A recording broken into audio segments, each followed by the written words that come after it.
VP of Engineering here at Trusted Network Solutions. I'm in charge of helping you guys maintain your networks when you guys need help. So that's really my main focus. Is I've said it a number of times with other events. My job is to make you guys look good to your bosses. So. And a little bit on your security background. Yeah, on my security background, I've been, working with firewalls and network security for 10+ years probably. Oh, more than that. I remember you were doing Checkpoint back in 2000. Yeah. 14 15 years, years. 15 years. Time goes fast. Selling myself short, I guess. Yeah. We see the gray hairs. Doing a lot of security stuff. Seeing a lot of trends, getting to see what you guys are doing in your networks is really the big thing, and so that's where my area of kind of expertise is seeing what's happening in your guys' networks and helping you in that area. Cool. Trent? My name is Trent Heisler. I'm the VP of Engineering for Logarithm Worldwide. My team is all on the operations side. A little bit about my background. I'm probably like you. I probably like to shorten my career a little bit, but I came up through got a background in computer science, and then I came up through network engineering, sysadmin. This goes back 20 years, and then got into security early day IDS adopter, implementer, managing firewalls. Mostly focused on perimeter, then moved on to the host side. And then I've been in the SIM space for just under 10 years. Brady? I think I talked about myself enough in Okay. my own presentation. They probably got enough out of me. All right, perfect. Thanks, Jim. My name is Jim Brown, and I recently retired as a senior fellow and chief network engineer from L3 Communications. We've been broken into twice by the Chinese. So whatever I say, I'm a two-time loser. So take that with a grain of salt. But I hope I bring to this discussion the fact that I've been through these hellacious long hours of trying to find out who got in and what got broke, with government auditors standing around with a whip and spending 48 to 56 hours straight trying to explain to him why in the blankety blank, Mr. Brown, did they get into this network? How could you be so inept? So, here again, I hope my ineptness... Scar tissue. We call that scar tissue. I hope by what I can bring here is leading up to events, stories, attitudes, why you may be sitting in that same exact thing when your boss comes in and says, how come all of our reports are out on the internet? And you're saying, So, I hope you never become a two-time loser. And if you read the invite, this were the 4 people on the panel. Today it's buy 4, get 1 free. So I added Randy at the last minute. Randy is doing some a very large audit for us. We do some. You explain what you're doing. All right. My name's Randy Young. My background, I started with the Navy with doing compliance management and reporting.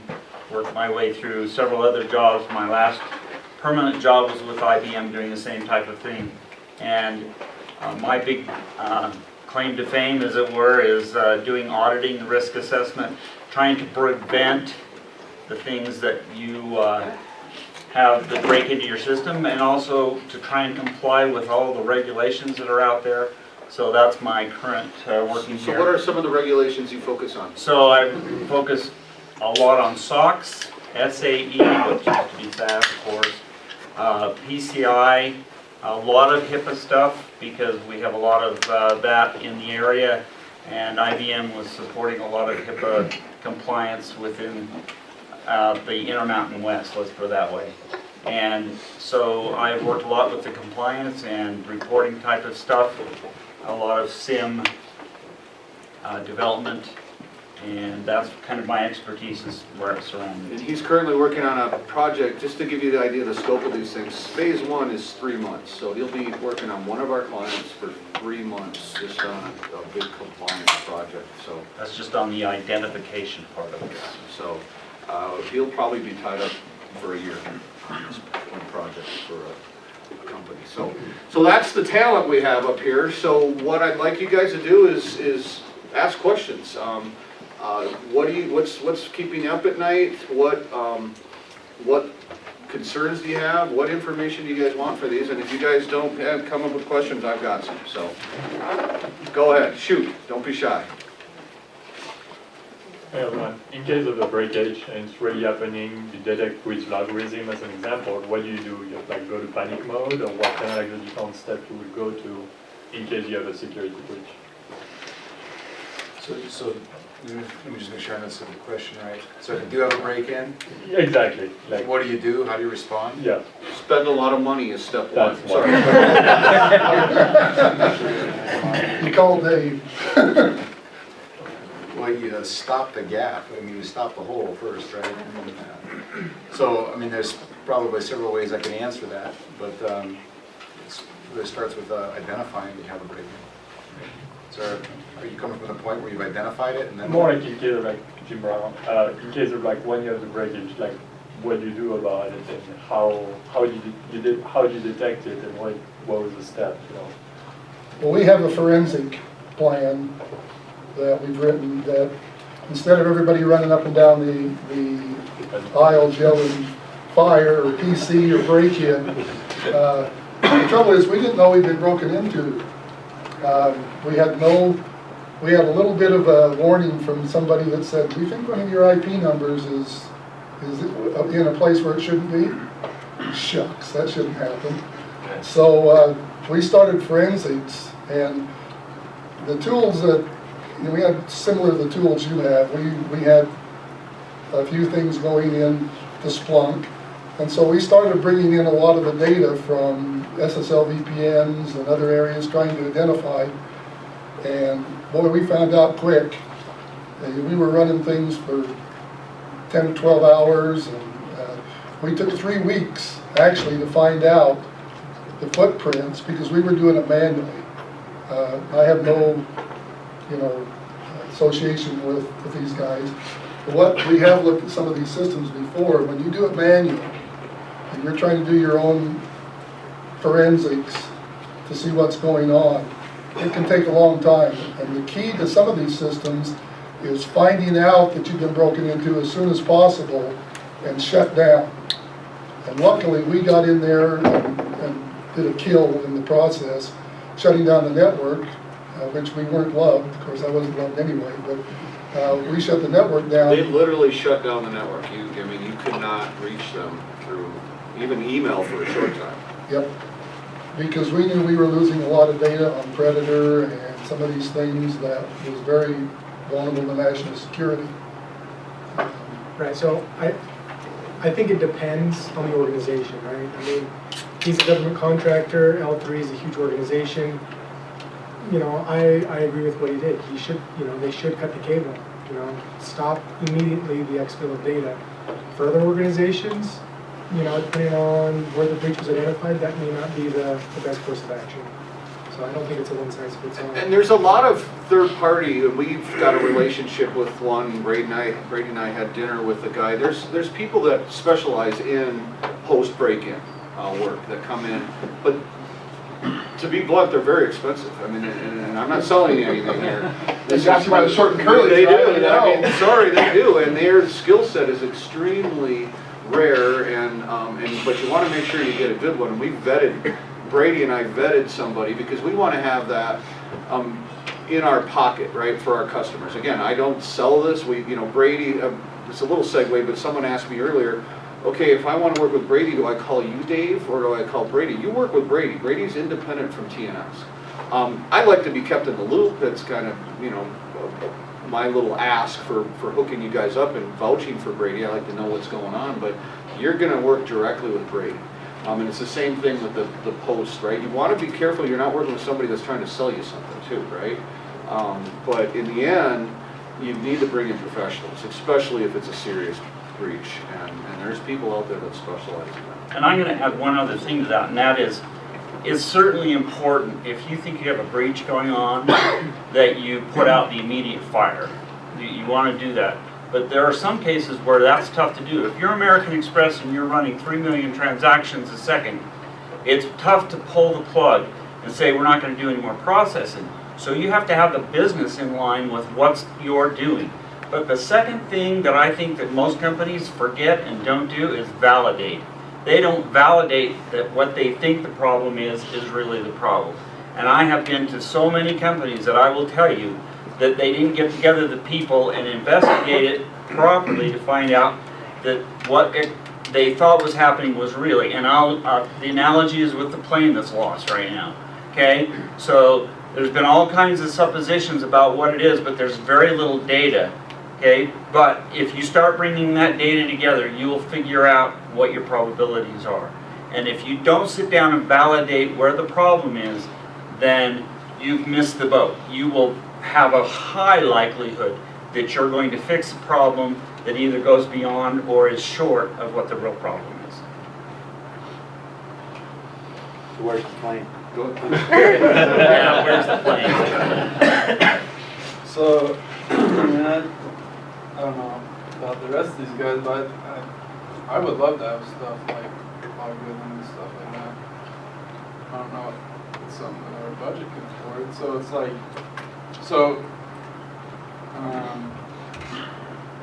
I think we'd all like to have good, high level and deep inspection and be able to do all this stuff, but budgets may not permit that. So as far as like, if we don't have the budget to do these kinds of things, what are some of the best things that we can do as far as like monitoring and things like that? I want Russ to start because it's on his calendar. I know it's on it. I can Let see me Russ's start with this calendar. one, and then these guys can kind of fill in. So, we're all very busy. You guys are very busy with a lot of different stuff, and you don't spend time looking at your logs. And I've been guilty of that over the years as well. And so over the past 6 months or so, I've been making a more concerted effort to really look at my logs. I've got a placeholder on my calendar every Friday morning, just an hour, and I've got in my calendar item a list of all the different systems that I want to go in and just look at my logs. The reason I'm doing that is so I can get a baseline of what it is that's happening on my network in my logs. It's kind of like Jim was saying, doing it yourself. You know, the SEAM would be able to pull all that stuff together and be able to give me all that information, but I don't have that in my network right this second either. And so I'm going out, I've identified all my front end devices first of all, and I go through and just look through those logs, get familiar with what the traffic patterns look like so that I'm familiar with that. And as I'm looking at them from week to week, all of a sudden I'm like, wait a second, why is that happening? That's weird. I can then start investigating that, figuring out if there's something funny going on internally, if someone's got a process running. We had an instance not too long ago where all of a sudden our internet connection was just really, really slow, and we couldn't figure out what was going on. And I started looking at some of the logs, and I ended up having to actually pull out a sniffer and look to see what was happening. And it turned out that we had a process that was uploading some video streams to our YouTube site that needed to be done, but it was killing the internet connection. It was Angela. It was Angela with her videos. I wasn't going to rat her out. There she is over there with the camera. And so, but seeing the data traffic on the network and knowing that there was something off, aside from users coming and telling us, I could see that there was something that just wasn't right in the traffic in the logs. So You need a baseline. You need to know what's normal. if you don't know what's normal on your network, you don't know what's not normal, right? And so you go in and look at your logs after 3 months of not seeing them, and you're like, What am I looking at? Right, the story I like to tell is Jim's team. So one of Jim's direct reports, Ken, this story is literally 10 years ago. I remember the first time I walked in and I seen Ken, and he had his regular monitor, and then he had this other monitor with his, I won't say the brand of firewall, the logs going by. And it reminded me of the Matrix, right? The logs are just flying by. And what's funny is just having that there all the time, he gets this Matrix kind of, I know what normal looks like. And when there was an attack or a virus or anything, all of a sudden, it would catch your eye. Something's wrong with that Matrix pattern of logs just flying away. Because I asked him, I'm like, you can't read those. I mean, they're just, their size network, the number of log entries. But without buying, I mean, it was a human sim. I mean, in the end, that's what you ended up paying. You're paying people instead of technology. And the problem is people are expensive and they get to pulled away for other things, and so it doesn't get done. With a sim, it's automated, so you have a better chance of it being done. But you're right, there's an expense there. Well, when you went through and asked everybody what they were looking for, or keeps them up at night, or what they want to get out of the session, one of the themes was automated. Right. The human's not going to be automated. So, I mean, this isn't the answer to your question, but I would recommend find out what it costs and see if you can get it in your budget, because it's going to be very hard for a human to sit there and look at logs and be able to piece more than 1 to 2 correlated events together 1 hour every Friday. No offense. It's a starting point. It's not the end. It's better than zero. Yeah, I agree. But it's a better. But then how many times on a Friday do you not do it because you get pulled away from another thing? Sometimes right? it doesn't, and so Right. that's the last thing I wanted to say is it does take some discipline to make sure and carve that out. I've missed 4 maybe since I started, and from the beginning of the year I should say. I've missed maybe 4 of them, and so we're into mid-March. That's One a month. half. Yeah. That's 1 every other week almost that I've missed, and so I'm still not doing as well as I want to be, but I'm doing better than I was. One of the things, maybe to answer your question, as a result of the audits, we had Mandiant come in, and I think everybody knows Mandiant. They were the ones that actually came up with the APT name with the Air Force, and they were the ones that defined this level of advanced persistence threat. Boy, after being through 2 of those, I don't want to hear anymore. But what was interesting when they came back and said, okay, we've gone out, we've looked at everything, we've tried to get you back on the air. One of the things that they came in and said, your network isn't segmented.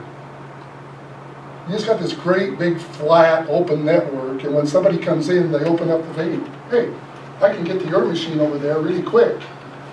I have no business getting to your network, and I have no business getting over here, but everybody can get to everybody because, well, that's fine.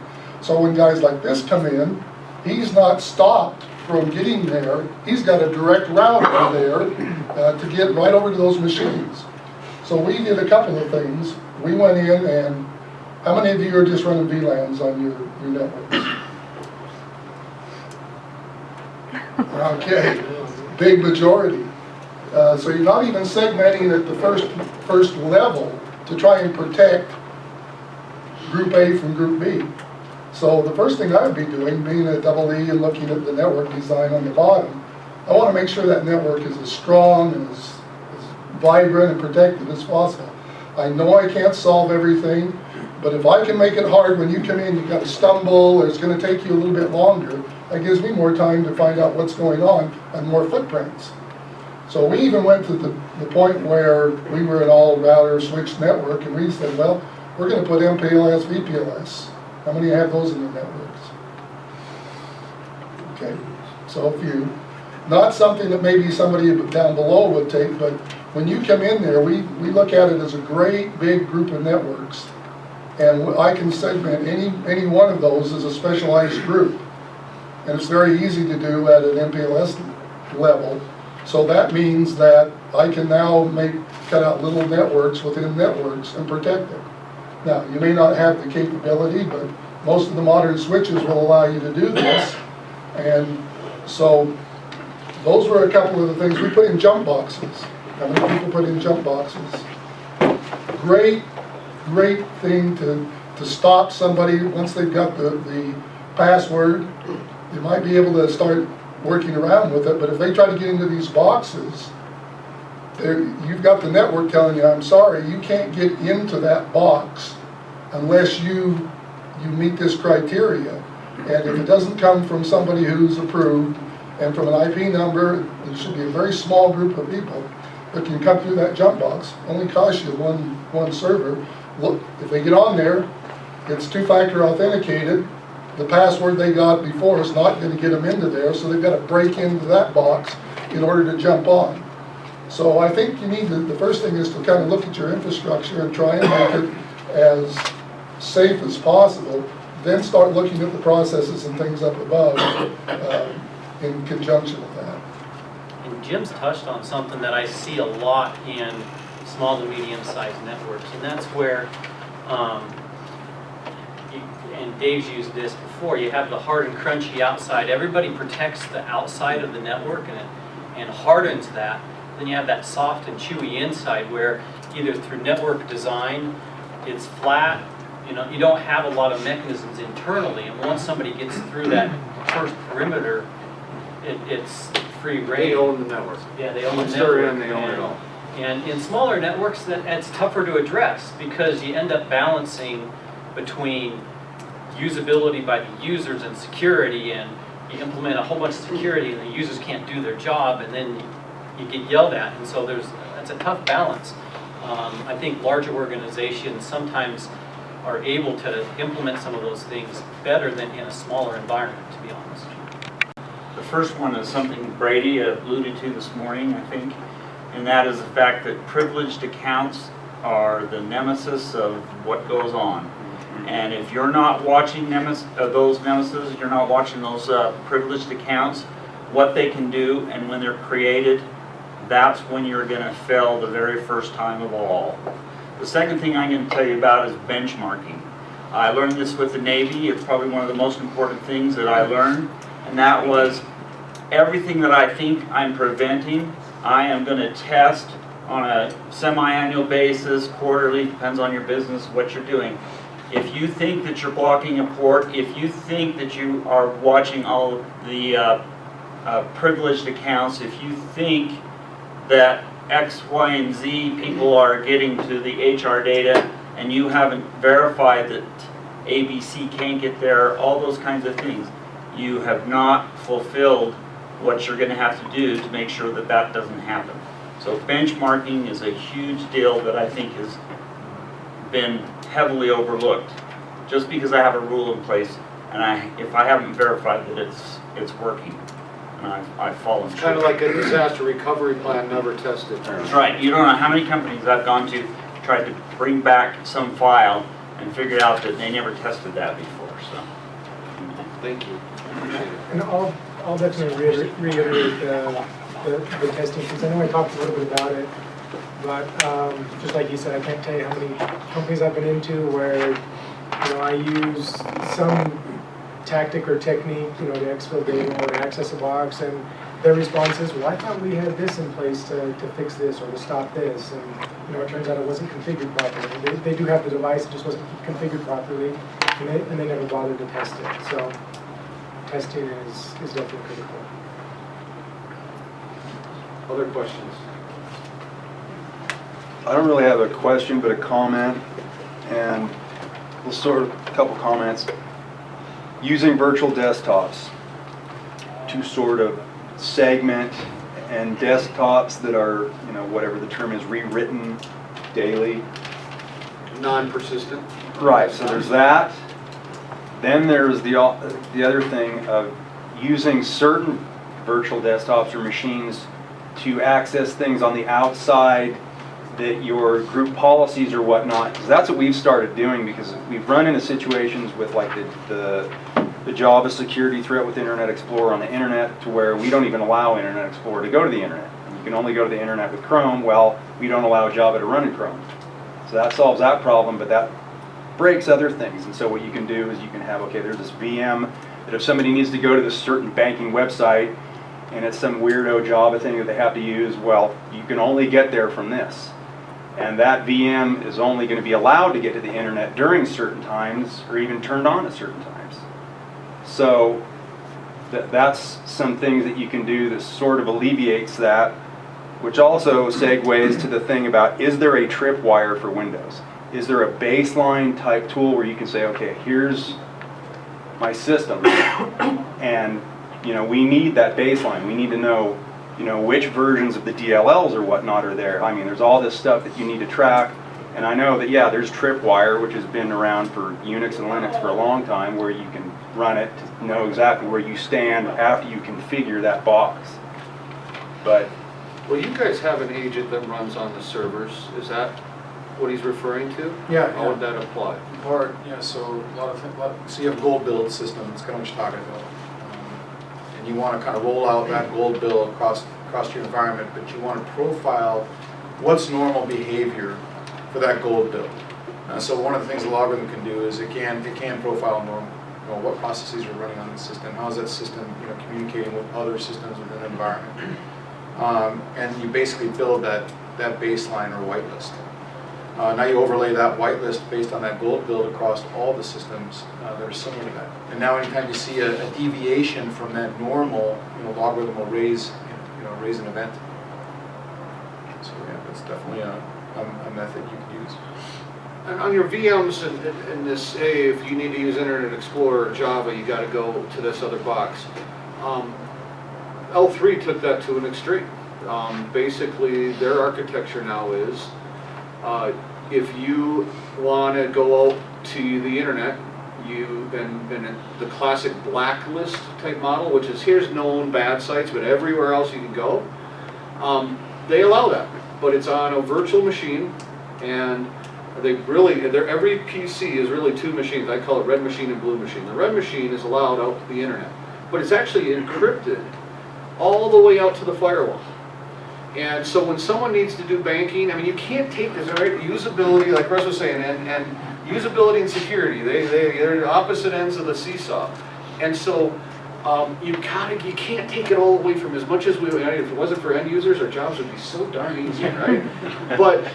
But what you end up doing is saying, fine, you need to do this, go out and do your personal stuff, do your banking, do your shopping, whatever, forget about the HR issues, just that they're gonna do it. Give them a machine to do that, but all it can do is reach out to the internet. In fact, encrypt it all the way out. We always think of encryption as not letting people in. Encryption also doesn't allow people out, right? If you're in that tunnel, you're encrypted all the way out to the internet and dumped on the outside of the firewall. Now they have the blue machine. The blue machine is a whitelist machine, right? It can see the internal network, and it can go to these 10 sites, and that's it, right? Known good sites. And so the blue machine is what they work on. That's where they get their jobs done. That's where they can touch critical data. But the way, Brady will tell you, the way he gets into networks a lot of times is social engineering, spear phishing. And you get onto that machine, and now you're in that soft and early center, and you just spread out, and boom, boom, boom, and you own the network. So you're on the right path, absolutely. And virtualization's allowing some of this, right? Now, they don't have to have two physical PCs sitting there on their desk, right? This is for my work. This is for my play. They have one machine, two virtual machines inside it. So I think virtualization is a real good tool to leverage for some of this stuff. And you also almost described a Jumpbox, right? Jim discussed a Jumpbox. The idea of a Jumpbox is it's not part of our Active Directory domain. So even if they get in and they compromise Active Directory, they go and they want to go to your SQL server, the only way you can get to the SQL server is from the Jumpbox, right? We lock all the rules down for that. Well, they can't use the Active Directory credentials to log into the Jumpbox. We do totally separate authentication on that. So now, they not only had to hack your Active Directory, they somehow got to hack this two-factor authentication on the Jumpbox. Are these super expensive solutions? Some are. Some aren't. Jumpbox is a pretty easy solution. When you look at the automation that SIM can bring, it sometimes is actually very attractive on the pricing. And it really is. The beauty of SIM is it's priced on transactions per second. So if you've got a smaller network where you don't have 1,000 devices all kicking out logs, then your price is much smaller than, when, you know, we put a SIM into an L3, they're getting millions of transactions and millions of transactions a day, that price is gonna be higher.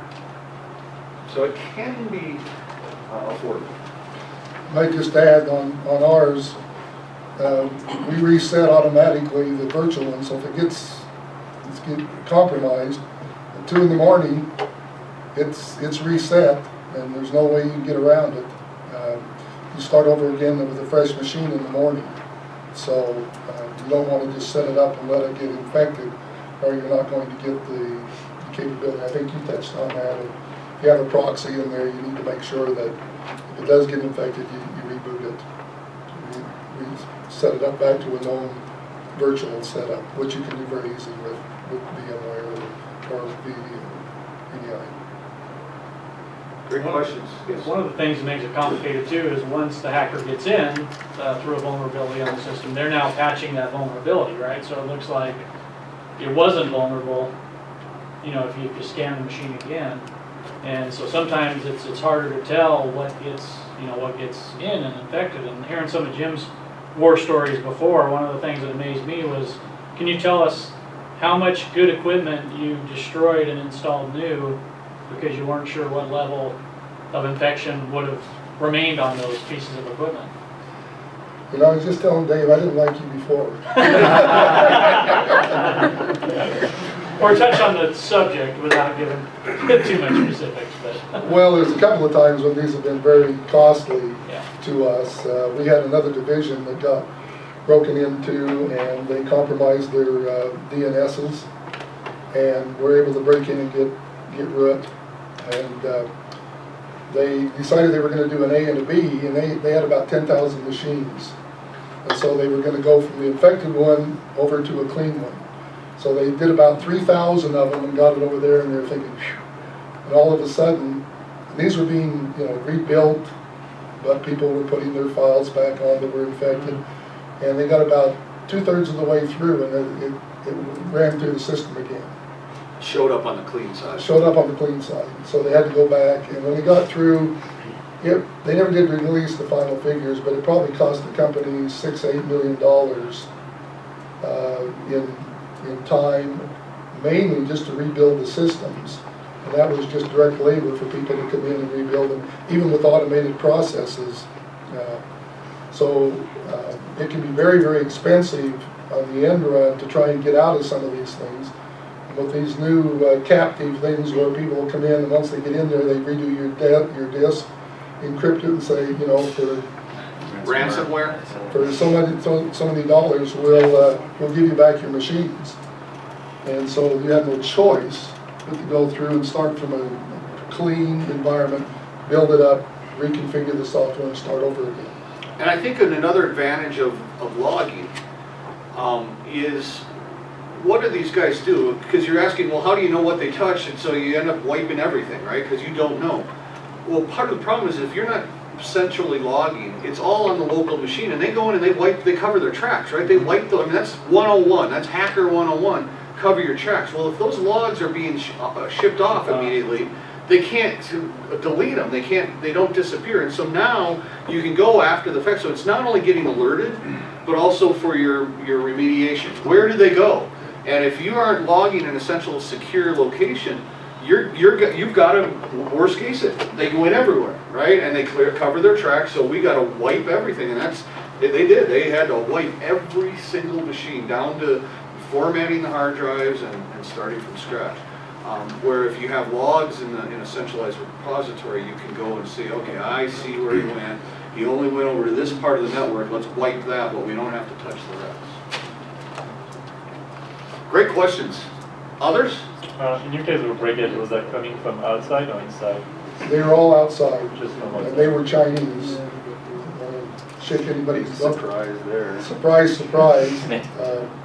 For any of you who haven't read the Mandiant report, I would recommend that you go do it immediately when you get back and look at where they're at. In 4 years of the breaking in, the United States government just published their latest fact-finding thing to Congress, and it says the U.S. government has no programs or capabilities in to stop this threat. So if you're looking to the government to come in and help you out, it ain't gonna happen. And they're just out there breaking into systems right and left. It's World War III, right? I mean, it's pretty much, all the experts believe the next World War is going to be fought in cyberspace.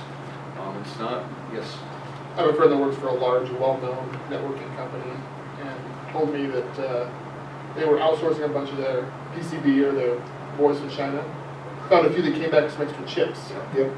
That were always slated to go to the DoD. Like these are the ones that were supposed to go to the DoD, and they've had to, you know, and it wasn't small factories over there. It was large, well-known factories that a lot of other It's government sponsored, right? So, I mean, they come in, I mean. so it's things that you can't even count your hardware anymore to do it. That's a big deal, and that's why like Cisco, I don't know if you've noticed, Cisco has holograms on all their hardware because there's counterfeiting. Well, counterfeiting isn't all just about just giving you cheap gear. It's also about who knows what they're embedding. So you showed me two, and I mean, unless you really knew the diagram, you wouldn't see where they had spliced it. Well, it's consumer grade hardware has the same problem. Like DSL routers and stuff that come from Yep, China, it's the exactly. same thing there too. Right. So when we source things for L3 that are going into products that they sell to the government, one part of our required due diligence is we have to show where the products were sourced. So we have to work with our manufacturer partners and make sure they weren't manufactured in China, which is a lot harder It's than hard, you you think. just double your price. So we actually have to certify when it's Well, going actually, they into give you the their. best price. One of the things that they did is they give the defense contractors the best price you can. So we were looking at it, and all of a sudden, you know, it's 30% cheaper than anything else. So, man, I'm going to save my project, and I'm going to do this. And then you think, now wait a minute, why would that be 30% cheaper? Just because they want to get that into our hands. But like companies like Huawei have been pretty much forbidden from any government agencies, etc. Huawei's the biggest. They're kind of the Cisco of China. Is the way I describe Huawei. Yeah, they've gotten a black eye. Yeah, they did. Exactly. That's where 3C came from. Great question. We got time for one more. Brady made it sound like pass the hash was pretty trivial. Is there anything that a system administrator can do to try to make that harder for somebody to be able to do? Yeah, you can harden the end user's workstation so they can't get the hashes. Once I have local admin or system privileges on a workstation, I can dump the hashes. Now, Windows is actually, with Windows 8.1, they actually did make it harder. They made LSAS a protected process, so you can't inject into LSAS and dump the hashes now. But that just barely came out. So even if you are admin on an 8.1? On an 8.1 box, you cannot dump the hashes. Not yet. So if you can get past the tiles, you can't get the hash. Right. That's the first you got to break into the tiles. Well, actually, I take that back. You can get the hashes. There's just other ways to get the hashes. Like the hashes are actually stored in the registry as well. Okay. So you can get the hashes out of the registry that way. You just can't inject into LSAS to get the hashes. That's what I should say.